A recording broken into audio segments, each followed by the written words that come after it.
welcome to My Life in Football. And I'm so pleased to say that coming on this episode of the show is a good friend. He's one of the gentlemen that he was always a bit scared to approach when I first started football. But when you get to know this gentleman, absolutely a complete superstar. And so a massive welcome to Justin. How are we, sir? I'm fine. Thanks a lot, mate. Kind words. Yeah. So yeah, I'm good. Thank you. Thank you for having me on. No problems whatsoever. So I suppose, Justin, one of the first things is, I mean, as we said to some of the others that have been on, I mean, where did you first start off in football? I mean, where was your first start? Was it as a player? Was it as a manager or coach, or where was your first step in the game? Well, I played football from a very early age, from the age of 2 up until 12, regularly. Youth football, obviously. And when I was about 12, I was playing for a club called Bancrofters in East London, quite a big team at this time. And I got scouted by Arsenal and asked to come in on trial. Went down there, played an indoor game. And my manager sort of, at the time, who, to be fair, my mum and dad didn't really pay much attention to football. So I didn't really have someone to look up to or someone to guide me, really. So the manager, who funny enough is Jack Stevenson's dad. I don't know, Jack Stevenson, who's played for Avery, currently Wolverhampton Abbey. Davy's name was. He was like my football dad. And he sort of didn't think it was the best decision for me to go to Arsenal, and sort of said to us, look, you got time on your side, they're not really the best option for you. And funny enough, the year after that, I think I became a teenager and discovered ladies, so to speak. And I think I got distracted. As I said, I didn't really have parents that would steer me in the right direction. I worked from the age of 13, 14, so I was sort of the breadwinner from the family from an early age. So my path took a different way, really. I went to work and etc. And then, funny enough, I didn't really, obviously I watched football. I became a season ticket holder at Tottenham for about 4 or 5 years, but didn't really play it or have anything to do with it. And then I think I was about 19 years of age, 19, 20 years of age, in Leyton Orient. There was an opportunity to go and work at Leyton Orient as a coach in the community. They said they'll put me on my level 1 and level 2, etc., which they did. And yeah, I got the bug back. And then what happened was they used to do a program on a Thursday with young men that came out of prisons and etc. and used to just play a game to keep them occupied. And they were short of a player one day. And then my boss at the time said to me, would you be interested in playing? I was like, me? I've not played since I was a kid, really. And I borrowed a pair of boots. I was a centre mid when I was a kid, and I borrowed a pair of boots, went right back, and I just got the bug back for it, really. Then I started playing football again. Can't remember where I started playing for a team, but my memory serves me. I started playing for Bethnal Green United, who were playing low level football at the time. Then I went on to play for Eton Manor in the Essex Senior League, and then yeah, that's where I really stopped, really, in terms of playing football serious at Eton Manor. Then I went to Walthamstow Avenue, which was in the Middlesex County League, and I broke my leg. I think it was about 26, 27, and I was off work for 3 or 4 months, and I didn't think I was good enough anyway to get to the level where I wanted to. And the kind of person I am, if I can't be the best at it, then I'm not going to do it, really. So Bethnal Green offered me, as I said, I was at Walthamstow Avenue. It was a famous club back in the day, but they restarted at Walthamstow Avenue 2000, so to speak. And then the chairman, Noel, at Bethnal Green United, said, why don't you come and be player manager? So I did that. In my first season, we won the Middlesex County Alex Smith Premier Division Cup, and runners-up in another cup. And then the following year, the chairman sat me down and said, look, I think you need to decide if you're going to play or manage. And I spoke to my family and I just said, look, as I said, I want to be the best at it. I'm not going to get to the highest level I would have possibly got to, maybe the Rylands League at the time, or back to the Senior League, and that's not good to me. So I decided to manage. And yeah, pretty much the rest of the history, I got into management. Well, funny enough, to be honest, when I was at Walthamstow Avenue, the manager left. We lost a game quite heavily, and the secretary said, will you manage the team on a temporary basis? There was about 8 games to go. They were practically relegated. And I just drafted in a few of my mates and kept them up. And that's where I got the bug for it. And I think that's when Noel, Bethnal Green chairman, said, oh, come and be player manager. And then going back to Bethnal Green, I think it was the 2008-9 season, where we won the league and won the cup and got promoted to Essex Senior League. But going just back to that I always recall that as probably the springboard of my managerial career, really, that season in the Middlesex County Premier Division, because we was behind the team by like 10 points. They were called Parkside. I'm sure they were called Parkside. I don't know if it got anything to do with the team that's in the Boston League now, but anyway, we was about 10 points behind them before Christmas, and the only way to win the league, and only one win up at the time to get promoted to Step 5, was to win every single game. And we was winning. We went on a run about 5, 10, 15 games, and we came up to playing them, and we had to win that game. And I'll never forget it. There was a lad called Nathan that played for me, and we was at Milan Stadium, and he stepped up and scored a free kick in the 93rd minute to win the game 2-1. It was one of the best free kicks I've ever seen in my life, and we won the league. We went on to win the league and got promoted to Essex Senior League, which was a huge step from Step 7 to Step 5. And I loved the Essex Senior League at the time. I think we won the Alex Smith Cup, not Alex Smith, sorry, Gordon Braston, and the Essex Senior League Cup in our first season. And I think we finished about 3rd, 4th in the league. And I had good funny enough, I had good battles with Stansted at the time. I think us and Stansted were the best teams in the league. They picked us to the league once or twice, and I had a very good team there, where I managed to convince some of my mates that were playing in the Ryman Prems at the time and the Ryman's North to come and play for me in the Essex Senior League, and we had a very, very good team. And yeah, I enjoyed that time. It was a very competitive league in the Essex Senior League, and then in my final season at Bethnal Green, we got to the quarterfinals of the FA Vase. And before we played the tie, Aveley came in for me, approached me. I sort of turned it down straight away, because I had a dream that if I left, Bethnal Green would get to Wembley and I would have the biggest regret in my life. So I turned it down. And then we travelled up to Newcastle to play Dunstable. Stayed in the hotel. It was a great experience, and we lost the game quite heavily. I think 4-2 or 3-1, I think, in front of a crowd of maybe about 600-700 people. Sky Sports was there. We got interviewed after the game. They came to our change rooms. And on the way up to the game, which was probably a bit, I'll say, I wish it never happened that way. Craig contacted me on the coach on the way to the game and said to me, basically, if you lose the game, would you be interested in taking the job? And I said, in hindsight, yes, but I can't answer that question until we play the game. Yeah. And then, so I sort of gave Craig my word, if we lost the game, that I would come and meet him the next day and practically accept the job. And we lost the game. I asked Dunstable if I could use their meeting boardroom. I pulled all the club, because no one at the club knew, no chairman, no one, none of the players. And it was probably one of the hardest decisions I made in football, because they were friends. There was people that was my friends outside of football before. You meet people through football and become your friends, but they were my friends before I brought them to Bethnal Green. And I got them all in the meeting room and just said, look, guys, I think this is the furthest I can take the club. We also failed on ground grading to get promoted. We were second in the league at the time with 3 games in hand and 6 points behind. We definitely would have won the league that season without a shadow of doubt. We had the best team in the league that season. And I just sat them down and said, look, I've been given an opportunity to step up. Aveley were practically relegated from the Ryman's Prem at the time. I think they just got rid of Carl Griffiths. Mm-hmm. So, yes, I said to them, look, I'm going to meet Aveley tomorrow and I'm probably going to take the job. I went and met Craig. I think it was on a Monday, if I'm not mistaken. On a Monday, I went to meet Craig because we came back from Newcastle Sunday evening. I think Monday afternoon, I went to meet Craig and Graham, agreed terms, and the remit was just to try and build a squad for the following season, because they knew they was practically relegated. So what year was that, Justin? What year did you? 2011. February 2011. That was. I'll never forget it. Yeah.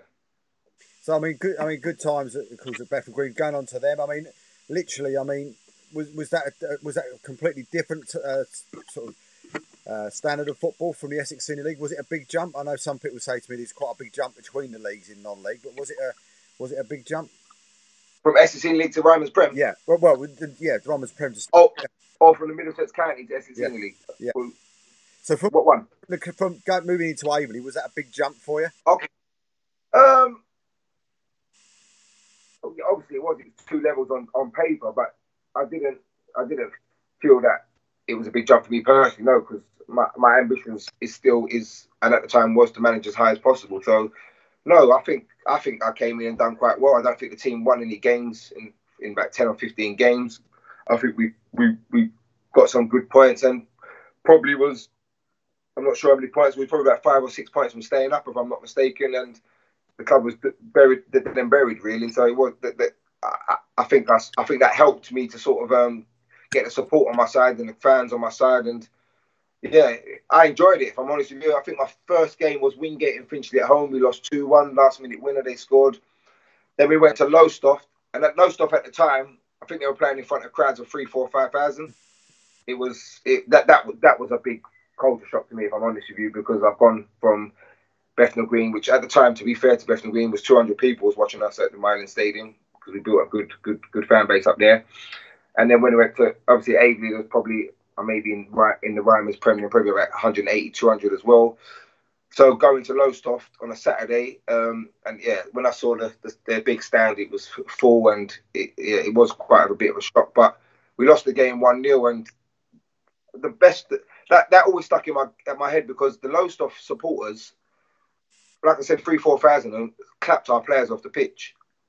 When I went into the clubhouse, I was quite overwhelmed, quite mobbed, if I'm honest with you, by a lot of the Lowestoft supporters saying, we played Aveley a few weeks ago and they were embarrassing, and no disrespect to the people before, and they just said that, like, you're so unlucky. And yeah, so I think that sort of, I think that the chairman, Graham and Craig probably felt, yes, we've hired the right man here, and looking forward to the following season. So yeah, and like I said, that season they was practically relegated, and my remit was just to build for the following season, which I did, and obviously we got to the playoffs the following season. Yeah. So what was the? I mean, looking from the outside in at Aveley and Aveley, there was always that sort of real sort of big rivalry between you and Thurrock. Was it? Did you see that yourself as well when you were coming up to those sort of games? There was always seemed to be red cards, yellow cards, and God knows what else going on in those sort of games. But I mean, were they massive battles for you?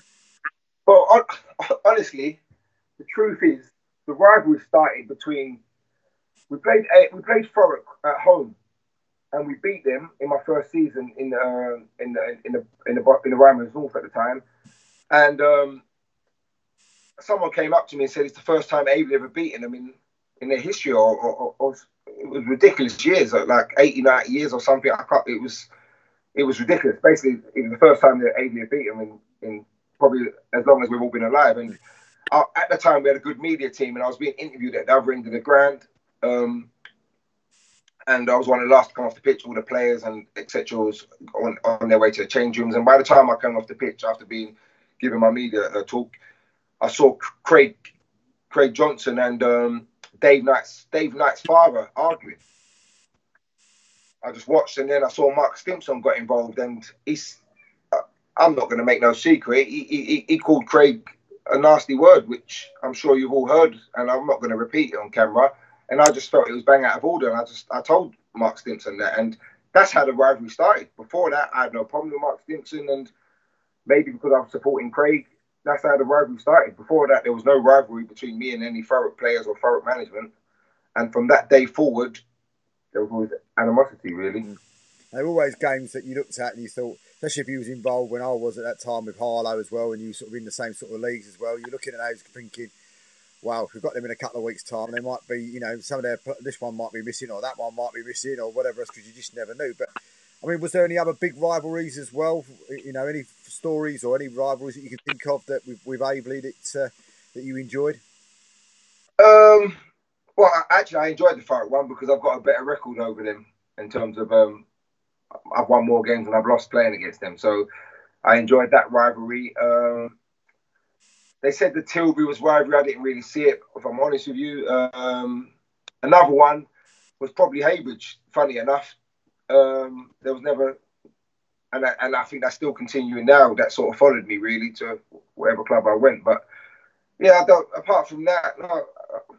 Unless I'm missing something, no, I can't really think of anything. No, it was just Thurrock, really. Was there games that you looked forward to there yourself? Was this, I love the game. But was there games that you knew that you were coming up and you were playing this team and you knew full well that you know, there was a manager there and you knew you could sort of get under their skin a little bit and whatever. And I know when we advertised the show through social media, I said Marmite, but it's that type of thing with yourself. You know, I think a lot of people don't see this side of you. A lot of people just see the side that Justin Gardner when he goes across the white line on a Saturday or a Tuesday night. And I mean that sort of side of it. Did you sort of sometimes use that to your advantage with certain managers that you felt that you could probably get the better of before you even step on the pitch? Oh, without a shadow of doubt, there's a few managers that I know when we're playing that I've beaten before we've even played them, because for whatever reasons I put fear. They're fear. I don't know what it is, but yeah, if you're asking me, do I feel that some managers I beat them, and it doesn't matter what team they put at, because of their manager, they're going to lose the game. Yeah, without a shadow of doubt, I do. I'm not going to reveal those managers because some of them are still managing. But in terms of going back to your question, saying I'm like Mom, I agree with that. But anyone that's worked for me, worked with me, worked for me, players that played for me, or chairmen, it's no coincidence that I'm close to every chairman that I've worked for. Going from Bethnal Green, even down to Walthamstow, having his secretary still comes and sends me a happy Christmas, happy birthday every year. And he comes to watch our games once a year. Obviously, as I said, I'm close to Graham at Aveley and Craig. I'm in constant conversation with Craig weekly. And obviously, Glenn Tampion's a friend of mine at Billericay. And obviously, I'm currently at Barking. So I don't make no bones about it that when I'm on a football pitch, I'm horrible. And my wife's even told me that. My wife's come to watch me, and she doesn't like the person she sees on a football pitch. But I think it's my zone. It's as I said to someone funny enough a few years ago, a manager said to me, Justin, if you was a bit more nice and maybe buttered people up, in other words, be a brand noser, you'd probably be managing in the conference. And he's possibly right, but at the same time, I don't think I'll be the manager I am. So, as I said, win, lose or draw, there's no manager can say that I've not. Even Mark Stimpson, I shake his hand after every game. He refuses. That's his choice. But win, lose or draw, there's no manager that you can interview that say I refuse to shake their hand or I'm a bad loser. But for 90 minutes, whether I'm playing against my family, I want to win, and I won't make no mistakes about it. And if I take that out of myself, I think I'll be a different manager, and I'm probably not as good, if I'm honest with you. No, that's right. I mean, games for Aveley, then, as you started in that sort of first season, were there memorable games for you? Was there certain games that you played that were, you know, that always will stick in your memory? Yeah, there's a lot of games. Obviously,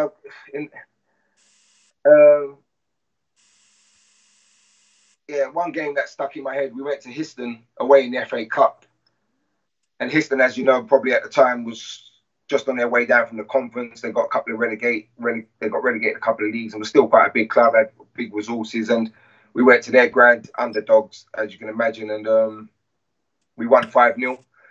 And I'll never forget it. The chairman came up to me and said it's probably the best result in his history since he's been chairman of the club. It was a great day. That season, we was one game away from being in the first round properly, which would have got us on TV. We lost to a team in Exeter. I can't remember the name of the team now. Solent Town, last day of the season to secure our playoff place, even though we would have got it whether we lost or not in the 2012-2000 season. There's a lot of games. There's one game that stuck out. I got married in 2012. I said to my wife after the wedding, we're going to go to the game in our suits, in our wedding dress. I got to the game 20 minutes late. We was 2-0 up against Brentwood at Aveley. All my wife, myself, my groomsmen, we all turned up at the game, all suited and booted. And I think the players were gobsmacked, really, that I've turned up on my wedding day. And we won the game 3-0, and the players threw me up in the air in my wedding suit. I'll never forget that. That was a special moment. And there's a lot of special moments at Aveley. Look, I'm the longest serving manager in their history. I'm well liked by the fans. Not the new fans, because there's new fans I know since the new stadium's been open. I'm talking about my time when I was there, post my time there. But there's a lot of games. I'm probably missing a lot of games, and people will probably come and mention after that I've missed a lot of games. But what I do remember about that season when we got to the playoffs, we had a hashtag called Aveley Family at the time, and it used to rally a lot of teams. I remember some players from opposition teams that were friends of mine said that their managers would stick it on the changing room wall, or print a tweet that I'll put out the week before the game. And yeah, it used to wind a lot of people up in their WhatsApp groups and that. And we was a family. there's a video on YouTube that you can see that Scott Haitley did, and it was a special season, yeah. And as I said, we got to the playoff semi-finals, and funny enough, we lost to Terry Splains Morden. But I mean, in that side of it, I mean, that they would be sort of like quite getting to that sort of semi-final and then losing, of course, to Terry in that game, as he mentioned in the last show. I mean, was that a high for you, or was that a big sort of low for you in that after that game? Was it high because you got there, or was it a low because you actually got beaten? Oh, I was devastated. And fair play to Jody Brown at the time. Came up to me, and you could see he consulted me, and he was yeah. I really appreciated it. He said some kind words that day. The funny thing about that semi-final is, and no disrespect to Morden, but we went 1-0 up, and Junior Pye got sent off after 30 minutes. And I believe if he didn't get sent off, we would have won the game. We was even the better team with 10 men. And there's videos to watch it. Everyone can see the game themselves and have their own opinion. But yeah, we went down to 10 men after 30 minutes, and the playoff semi-final was against a Morden team that was strong, very, very strong, very strong. And we were strong, you know. We had the Dadsons, the Alex Reed, Jordan Cox, Jay Leaders, Pat Elby, Junior Pye, Danny Hopkins, Billy Holland. So we were strong. So yeah, but it upset me, because if we would have never men and lost, I probably wouldn't have been that upset and just been okay. We lost to the better team, but obviously it don't sit well when you lose a man after 30 minutes. And to be fair, Morden targeted Junior Pye, which I don't blame them. If I could do that to a player, I would do the same. They knew that it could get into his head, and it worked really. Well, I mean, looking at some of the names you just ruled off there, and I know I've heard Craig say it, I've heard other people say it as well. I mean, if you would have managed, to keep some of the players playing for you, in the time that you was at Aveley, you would have had some side there, wouldn't you? Yeah, but we had a budget of £700 a week, and that squad I just named you, that they all came in moving that £700, and I think the following season, about 6 or 7 of them probably maybe got 6 or 7 times more money elsewhere, and I could have blamed them. Yeah. The only one who stayed was Jay Leader, and not because he never had offers. I think if you ask Craig Johnson, even to this day, I don't think he's had more 7 days from clubs than Jay Leader in the history of Aveley, if I'm honest with you. I don't think there was a week where it went by that a club from all levels that put 7 days for him, but he was low. And in fact, I had to sort of tell him, look, you need to go and earn yourself some good money now, because I do care about players, and he was playing for me for peanuts. So yeah, if we would have kept that side together, we would have walked the league the following season, yeah, without a shadow of doubt. And that was a heartbreak, because I knew that those players, they wanted to get us promoted, so we stuck together. But if we didn't, they was going to leave, because some of those players were getting £30-40 a week. And those names, I'm sure you know that they're well paid now in non-league, and rightly so, because they've gone on to all those names I've named to you have won many trophies after leaving Aveley, and are some of the best players in non-league right now. So I mean, with some of those players, the likes of the Dadsons and the Pyres and Reed and exception Leaders, I mean, are you proud that they used to play for you and that you helped them along their way, or are you disappointed that you'd love to have had them for a bit longer? Well, obviously I would like to have a bit longer, but I'm a realist. If a player's going to leave for an extra 50 quid or something like that, or double their money and the travelling's a bit further, yeah, it won't sit well with me. But some of the players I've just named you, they didn't have to work full time. Some of the deals that they got, so I couldn't knock them. No, some of them, yes, I was a bit disappointed. So, funny enough, Junior Pye was the one I think he stayed with us. I think the following season, but left 2 or 3 months later to go Morden. Funny enough, so there was a few that I felt made bad career choices at the time. But that's football's about opinions, and some have gone on to prove that they made great choices, and some haven't, and that's football. I don't hold any grudges against none of them, no. So was that sort of the playoff semi-final? Was that the sort of the highlight of being at Aveley, or was there other matches that came up, or other seasons that sort of were sort of as good as that, or level with that? Yeah, that was obviously the high position we finished, but we overachieved every season, if I'm honest with you. I'll never forget my captain asking Craig, what do you expect Justin to achieve with that budget? And he said 4th from bottom. So, well, we obviously broke that every single season. And yeah, like I said, I'm proud of what I achieved at Avery with £700 a week budget. Listen, chairmen probably hate that I reveal their budgets, but I'm an honest person, and I think if everyone would build their budget at the beginning of the season, you'd see who the best managers are in the league, really. And I mean, are you sort of looking at the new ground at Parkside, wishing that you were still there and still sort of managing at Aveley? When you see that, well, you can't say I don't. No, you don't regret. It was my decision. Yeah.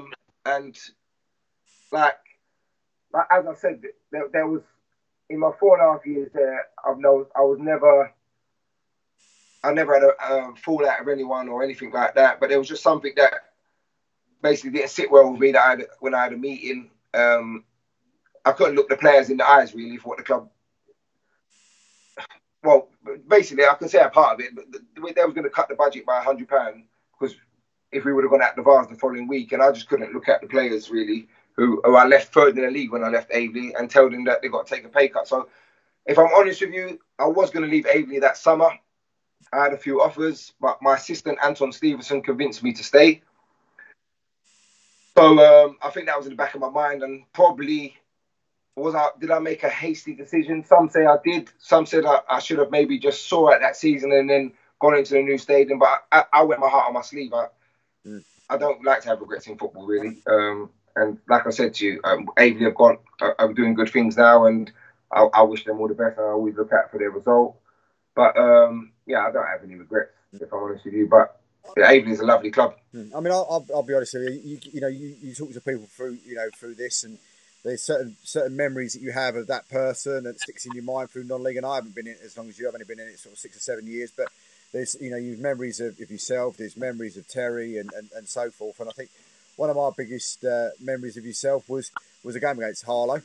And I think it was at the end of the game, or before the end of the game. I'm not sure if it was at the end of the game or you've been sent to the stands. And I remember you coming across and the jacket going flying and going down the tunnel and so forth like that. But and they were sort of memories that I always remember of you. Do you know what I mean? Because you're so passionate about what you're saying and and what you're doing on the pitch.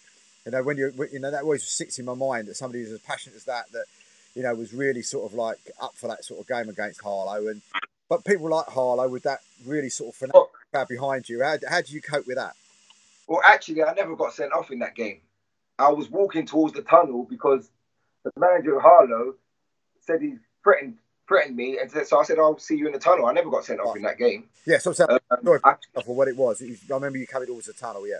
Yeah, I went to the tunnel because I wanted to be there to see if he was gonna carry out his threat. Really, it was all handbags at the time.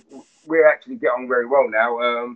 But yeah, that was it. He threatened me in the dugout, said something I didn't like, and as I said, I just said to him, I'll see you in the tunnel. And that was it, really. So I took off my blazer suit, as you saw at the time. And actually, that game, I was getting water bottles and chewing gum thrown at me from the Harlow fans at the time. So, and I think a steward came in and removed one of them. And I was getting a bit of stick from, as I said, Danny Chapman. And I just said to him, okay, well, back your talk up, really, go to the change. It was handbags, really. We shook hands after. But how do you cope with that? Because I would have thought people like yourself, people like yourself and, somebody like Jody as well. I mean, and others. I mean, how do you cope as a man, shall we say, and as a manager? How do you cope with that type of abuse? No disrespects through being there in the dugouts. And of course, as I've seen, even in the last couple of days, you make a comment on, on Facebook or on Twitter through your accounts, and people are sort of jumping on you and abusing you through social media and abusing you in games. I mean, how do you cope with that? And especially with having a young family as well, if your young boys there or whatever else, how do you sort of cope with that as a dad, as a manager, and as a man? Well, I'll be honest with you. I've got no problem with fans giving stick, as long as it doesn't cross the borderline. And the times that you've seen me or people see me rallies is because I think they've gone way over the line. Like I said, throwing things, I don't think that should happen. I'm a human being. If someone threw something at me in the street, I'm not going to accept it. So why should I accept it at a football ground? I've been racially abused at football grounds. That's something I won't stand for. I've had water thrown at me. But if someone's just telling me, giving me stick, like swearing at me and all that, that's part and parcel of the game. I don't retaliate to that. But as I said to you, I've been at, like I said, I don't even want to name the club, but I think it was last season, 2 seasons ago, Yeah, it was last season actually. I was at a away game and I was racially abused, and my 6-year-old son said to me, "Dad, why has the fan said to you to go back to where you come from?" Now, how do I explain that to a 5-year-old? So yeah, they're the kind of things that I won't stomach, and I don't care that there's rules. If someone's going to racially abuse me or threaten me, I'm going to stick up for myself, Yeah. and I won't change. So is it games like that then that you can actually physically look at, and through your experience, you know, if your young son wants to come with you and with your wife, is there some games that you look at and go, maybe don't bring him to this one? Yeah, well, in fact, that's why my wife don't come to many games, because if anyone did say that to my wife, I probably wouldn't be Mm. um, responsible for what would happen, obviously. But yeah, my son comes to it because he loves it. He plays for Barking Football Club. My oldest son used to come when I was all my clubs, so he loves it, and I won't stop him from coming. Of course not. And is there a game that? Not really, because why should he be stopped from coming to a game? Because unless obviously that team, that club, I feel is going to be violent towards me that day, then maybe for his protection I might not bring him. But I've not felt that. Like, no, it's just obviously the stick that you get. Really, So I've got no problem with fans giving yeah, stick, but yeah, like I said, don't cross the borderline. And one thing, I don't like about football teams is when they beat you, they give you stick. And I'll give you a perfect example. Haybridge beat us earlier on in the season. Um, we took it. We never retaliated. We went into the clubhouse, ate their food. We all stayed for an hour, had drinks, bought drinks from their bar. No problem. Hey, we beat Haybridge on Saturday.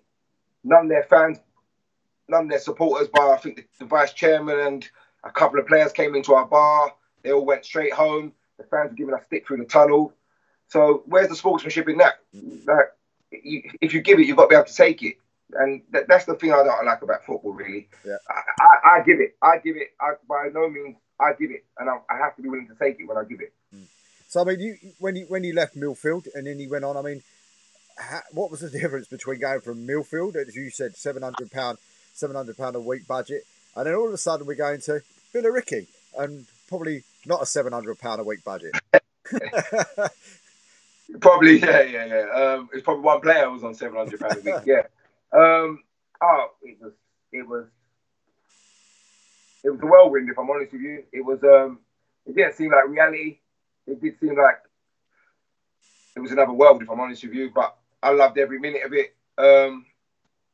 Being joint manager with the chairman at the time, I loved every minute of it. And the only reason I left, if I'm all honest with you, is because Glenn didn't want me to leave. And I'm sure if you ever get to interview and you'll ask him, he never wanted me to leave. And the only reason I left is because I'm not saying I couldn't work with someone, but I, I, I feel like I have to have a final say really on team selections and things like that. And we were doing it together, and that was it really. Like there was nothing in it. And if I'm all honest with you, a lot of people said I shouldn't have left there because I was well looked after by Glenn in terms of so and Glenn, me and Glenn are close now. He's a friend. And we still speak regularly. So, but again, like I said, I'm a football man, and I probably didn't like that. I probably didn't like the celebrity side of it, if I'm honest with you. Which don't get me wrong, if Glenn didn't do that, Billy Ricky wouldn't be nowhere where they are right now. And anyone that gives him stick, they ain't got a clue, because if Glenn could bottle up the media frenzy that he done to get Billy Ricky to where they are, he would make a lot of money from that. Because, as I said to you, Billy Ricky was probably having 200 people watching him before Glenn come in, and he's single-handedly getting a regular 1,200-1,300 people a week there. Yes, they've got good players, so people want to have a look at that. But it was his media, where some people think it was bad. I think it was the right thing to do because it got all the newspapers interested. So, as I said, a lot of clubs could look at that really, maybe take the good parts from it. He held his hands up and said there were some parts that he didn't do right, but a lot of it for me, it was spot on because it got an interest. And of course, again, as you just said, you know, all the talk over social media, and there's millions and millions of their tweets going out all over the place, and the talk in non-league football was all Billericay, all Billericay, all Billericay. And of course, that situation, of course, then provokes more and more interest, gets them more and more into the public eye, and you've got to stand back and say you've done an absolute brilliant job on it. Oh, look, I work with Glenn. Glenn wears his heart on his sleeve like me. He's the first to admit he's not a football coach. He's a manager of people though, because that's how he's got his business to where it is. And if I'm honest with you, there's very few people that have inspired me in life, and he motivated me. And you probably don't. You look at me and probably think I don't need much motivating because that's probably one of my strengths. But he definitely motivated me, and that was one of his biggest strengths. He did motivate. But yeah, so he's a bit like me, wears hearts on his sleeve. We've both probably done things that we regret, but we probably wouldn't be the people where we are if we changed. Yeah. I mean, I still remember when you guys came in. It was yourself and Glenn, and I think Paul Konchesky came in, and Billy Bricknell came into the show with me and Keith. And I remember we were setting up. Oh, yeah. You guys were sitting on the table to the right of us and discussing who he was going to bring in and what money and all the rest of it. And sort of, I'm looking at Keith, Keith's looking at me going, "Gee whiz!" And it was just absolutely mind blowing to actually sort of to hear some of the numbers. But it was. But only in context of non-league football, not into context of sort of professional football, but into context of what some of these players are on in non-league football. But it's say when you see those sort of players coming through, it must have been like a kid at Christmas, because it was you could almost have whoever you wanted. Yeah, well, look, I brought in a lot of good players there, and the ones that I did bring in, funny enough, was probably some of the lowest paid players. Obviously, Glenn brought in the Koncheskis, the O'Haras, and things like that. But so it was crazy. And some of them, he was telling me, look, we've got this money to go and get this striker, and I think I didn't even have that as a weekly budget at Aveley. So yeah. But one thing Glenn said, which stuck with me, he said the reason why he felt he liked to pay over the odds is because he would demand so much from the person, and they have to deliver. So that was his way of looking at it. He admitted that he paid over the odds, but he said if he pays people over the odds, then he demands much more from them, and they have to deliver. So, he obviously wanted to get to where he wanted to get very quickly. So maybe that's how he looked at it. So, like I said, you can't. I think I won the League Cup there as a manager. I won the under 23s I was managing under 23s as well. So I won 2 trophies there in less than half a season. So for me, it was good times. So was the League Cup the highlight for you then? Oh yeah, because went to Carl Shorten, probably the best 4G we've ever played. And was it 9-1 or something? I can't remember, 9-3 or something. I can't remember the score, but it was ridiculous. I think Billy Bricknell got an hat trick. But yeah, it was that was a highlight. And then obviously, funny enough, that day is when I think the R. Kelly song went viral, which I managed to slip out the changing room. I think it was probably the best thing I ever did, to be fair. But yeah, like I said, it was good times, and I wish Billy Ricky fans are constantly messaging me, private messaging me on text or on Twitter, always saying we're looking out for your results, you're a passionate manager, and they love my management style, and etc. And even the players. And Paul Konchesky is someone I still regularly speak to, and he actually enjoyed working under me. So when you had, over your time, and up to the Billy Ricky side of it, I mean, you've had, in my opinion, 2 of the best strikers, in sort of Rymer League or Bostik League, whichever you want, in Alex Reid and Billy Bricknell. I mean, if you could only take one of them, which one would you take? Well, I've had Jordan Cox as well. Jordan Cox in my first season at Aveley was up there with one of them, but that's a tough call. I personally, I'd have to say Billy Bricknell. Mm-hmm. Is he what everybody tells me? He's almost like a beast when he's playing.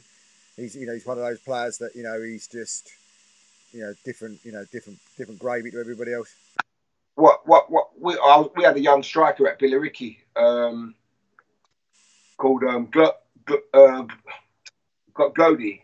He actually came to me in Barking in my first season, and he said to me, I said to him, look, just watch Billy Bricknell, how he finds space in the box.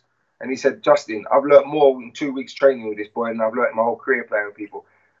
You can't teach it, if I'm honest with you. The space that he finds in the box, it amazes me, because he's not a player that's going to run past a centre-back for pace. And I'm sure he doesn't mind me saying that. I'll probably get a bit of stick from him for saying that. But he just you can't same guy Alex Reid really. You just can't coach it. They just know where to be for the when the ball's going to land.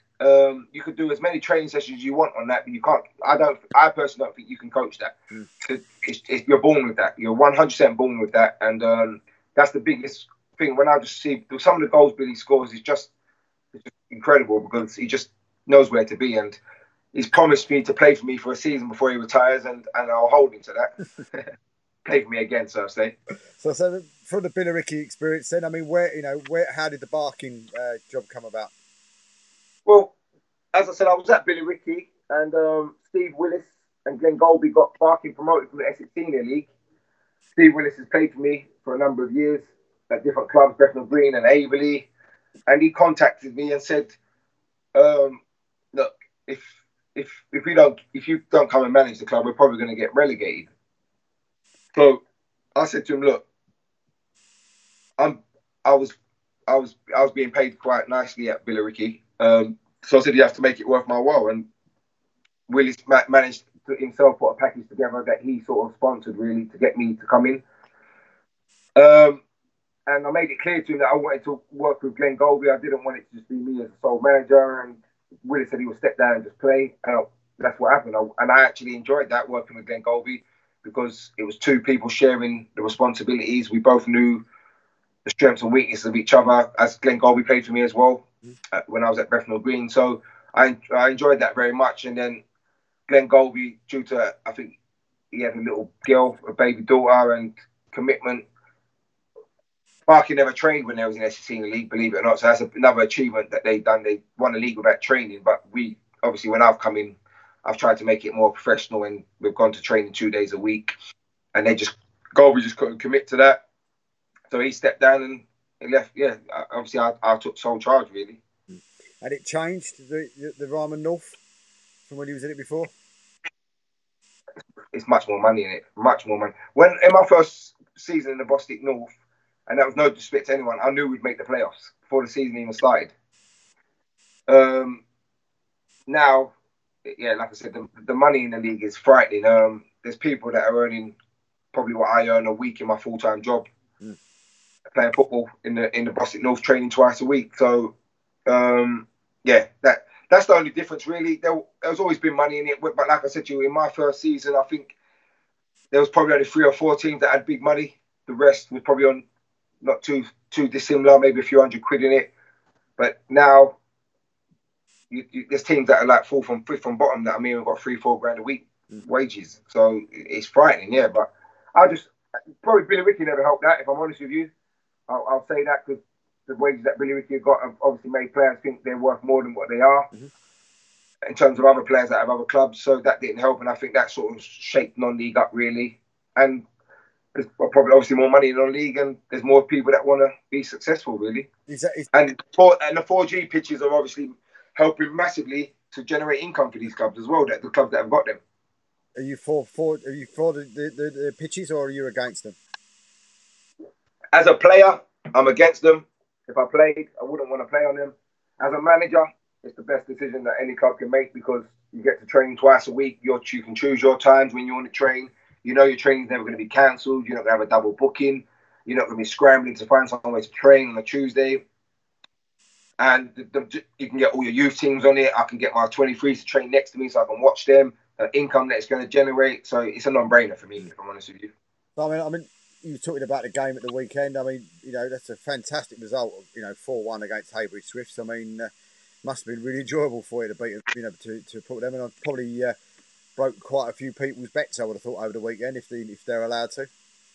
Yeah. Well, yeah. Like I said, I'm not gonna lie about it. I did enjoy that victory because I remember how they treated me when they beat us early in the season. So we did our homework on them, and I'll be honest with you, the conditions I thought would change that, because the conditions for both teams was, I'm sure you're able to get play on Saturday, but I'm sure that if you went to watch a game, you saw the conditions on Saturday was a farce, really.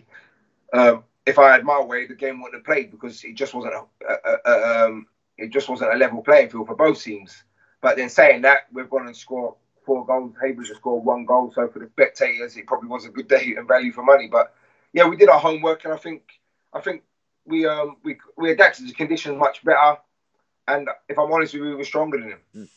I mean, I always notice when fixtures come out, normally Premier League fixtures come out, and you look at them and you see like teams and you think, wow, they've got a really tough start to the season, or wow, they've got a really tough, run into the season, and you've got the tough running in the season, haven't you? I mean, Struth. I mean, who pulled these fixtures out of the bag for you? You know, Haybridge Swifts last week, Bowers and Pitsea, Bury Town, Grays Athletic, then you got Mildenhall, Basildon, and then you finish with Aveley and Malden.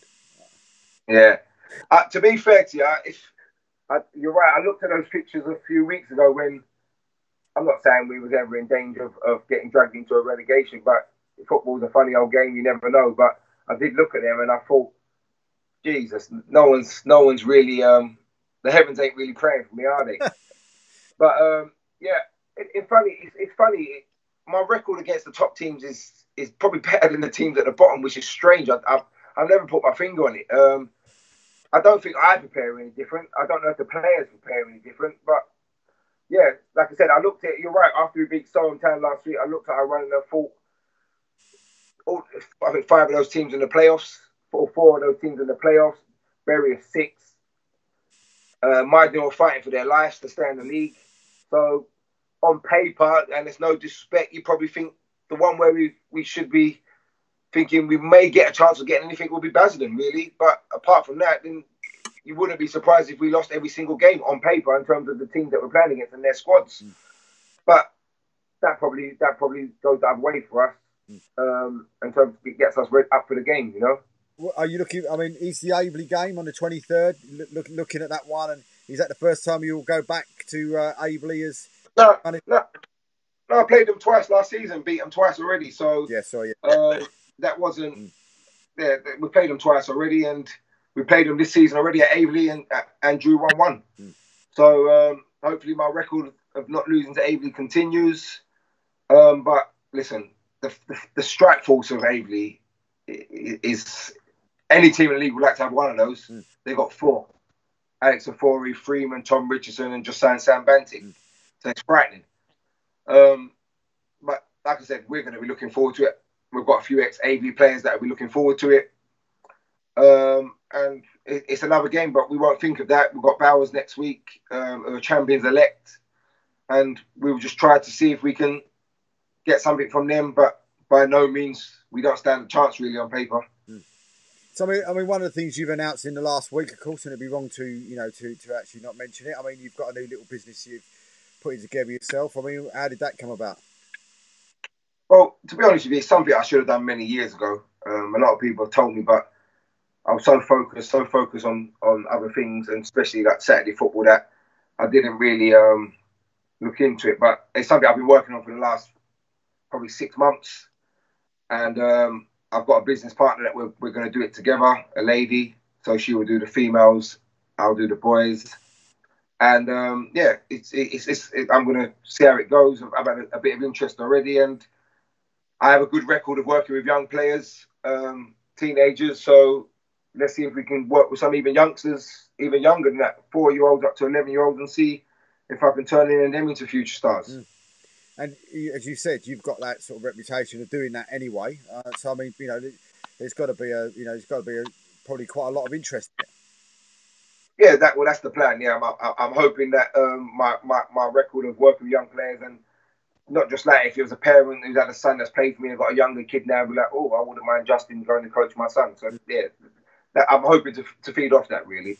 And I see you're also as well family life. I mean, the young man doing really well in football as well. Yeah, he loves it. One thing he's got my passion for the game, which my oldest son unfortunately never had. He was technically very good and naturally gifted, but never really loved the game as much as I do.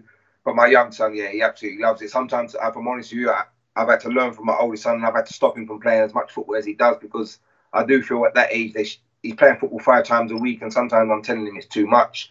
I think 3 to maybe 4 is probably enough at his age. So like yesterday, I told him he can't play football yesterday.